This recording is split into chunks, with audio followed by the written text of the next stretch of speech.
There are times when research interests and personal life can connect. One of those times happened for me recently as I was doing some research into something that was very personal.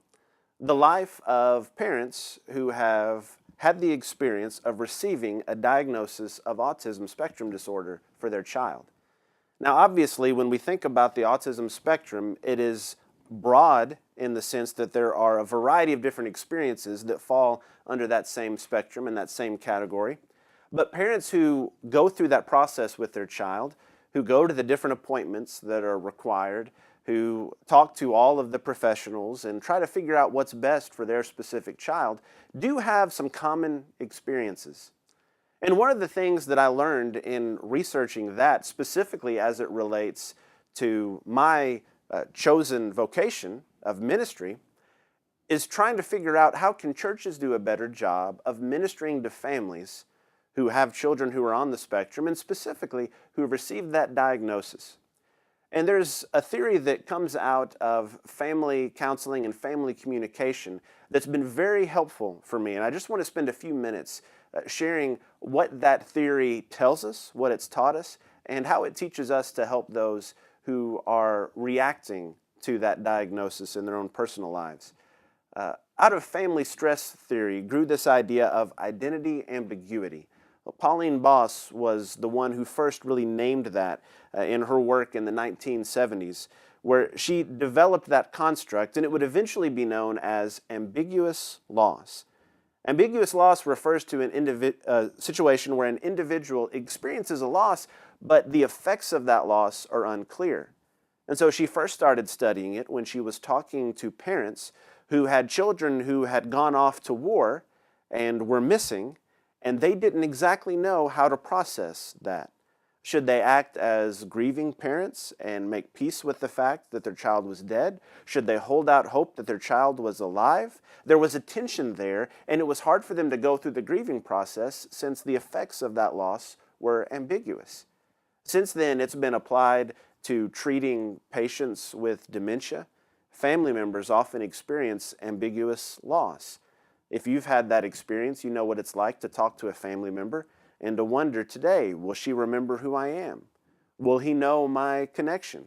And after a good day especially, you're excited and encouraged, and then you come back the next day and you experience sadness, seeing that that progress wasn't permanent, or at least not as permanent as you thought it would be.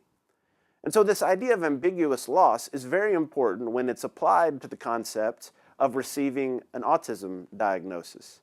In fact, even in the literature, if you were to do a check on some of the areas that plug into ambiguous loss, they do now have autism spectrum disorder diagnosis lumped into one of those things that allows parents to experience that. In my research, I talked with several couples, specifically couples who were members of the Church of Christ, which is where I'm a member and where I minister, and so that context was important to me. And I found that we shared some very common experiences as they did. I did my best to listen without prompting or giving them any sort of pointers in a certain direction, but I found similar themes over and over again. There is a loss that takes place, and specifically, if you have a child diagnosed with any kind of different condition, the parent has to struggle with, here's the perceived future that I thought, and now that future is not the same as I thought it was. And it's kind of unclear where that future is going to be. Because many times when you receive the initial diagnosis, there are all kinds of other things you have yet to figure out. There, your journey is really just beginning. You're wanting to figure out, okay, where do I go from here? What kinds of therapy are going to be best? How can we fit that into our schedule? And so not only does that give you a jolt to know that this is real, but it also gives you a jolt to know there's a lot of work ahead of you. And so what I tried to do as I talked with those couples and as I looked at the literature was to figure out how can churches be better in reaching out to those who are suffering from or dealing with kind of that ambiguity that comes in those first few days. Now, I want to hasten to say that in my research and in my discussion, dealing with that initial diagnosis means you're dealing with a lot of the negative feelings that are associated with it. I don't want to paint the picture that every family is in the midst of these negative feelings all the time. That's certainly not true. Every family has ups and downs. And these families that I talked with all had incredible love and appreciation for what others had done for them, and they loved their children deeply and were proud of all the progress they've made. So I don't mean to paint a negative picture. I just want us to be realistic about the challenge that families face with that initial experience and what churches can do to help. One thing that churches often do to try to be helpful that doesn't resonate as well is, without talking with the parents, they make an executive decision of where that child should be placed. If the parents aren't partners in that progress, then that's going to seem like a lack of welcome. Now, churches might do that because they think, well, I think it would be better filled in this class, or I think his or her needs would be dealt with better here. But unless the parents are connected and talking through that, that's going to be tough. A lot of the parents that I've talked to were struggling with the fact that they didn't get to have a voice in where their child would be placed, or more often, teachers, for understandable reasons, didn't have the kind of training you see in public schools, in schools that teachers have gone to school for years to prepare to teach.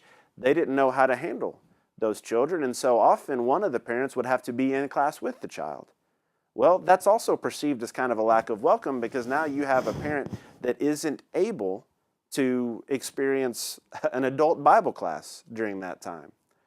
And so one of the helpful things that churches have done is tried to anticipate some of those needs and have volunteers that are prepared not necessarily to be teachers, but to accompany a child into classroom. And so just like you would have in a public school, maybe you would have an aide with the child in the classroom, the same kind of structure would work well in a church environment. But as always, listening to the parents throughout that is going to be incredibly important, because they are going to know their child much better than you will, and they'll be able to help guide that process. And so when they're engaged, that's perceived as welcoming. When they're not engaged and you make decisions about where to place the child, that's often perceived as a lack of welcome.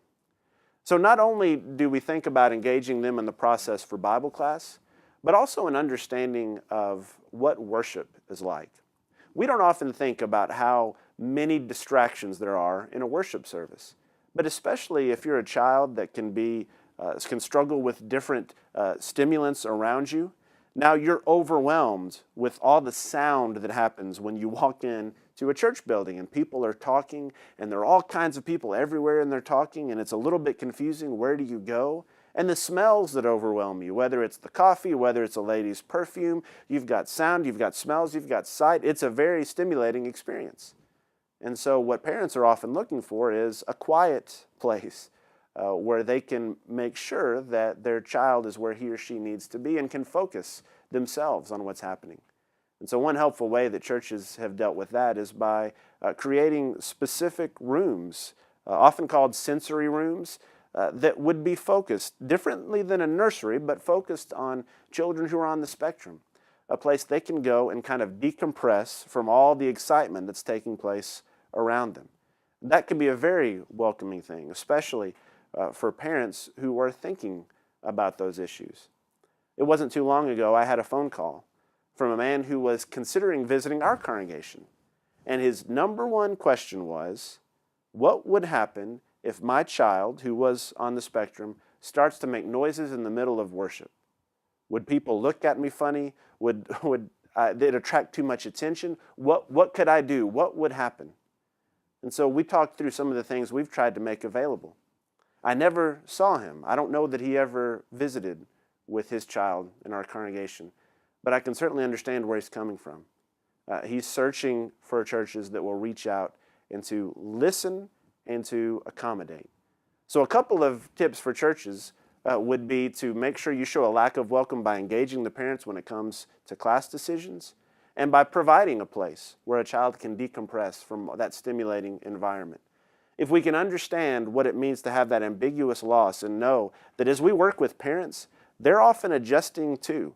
Sometimes we might ask parents what they need, and they probably don't know because they're still figuring it out.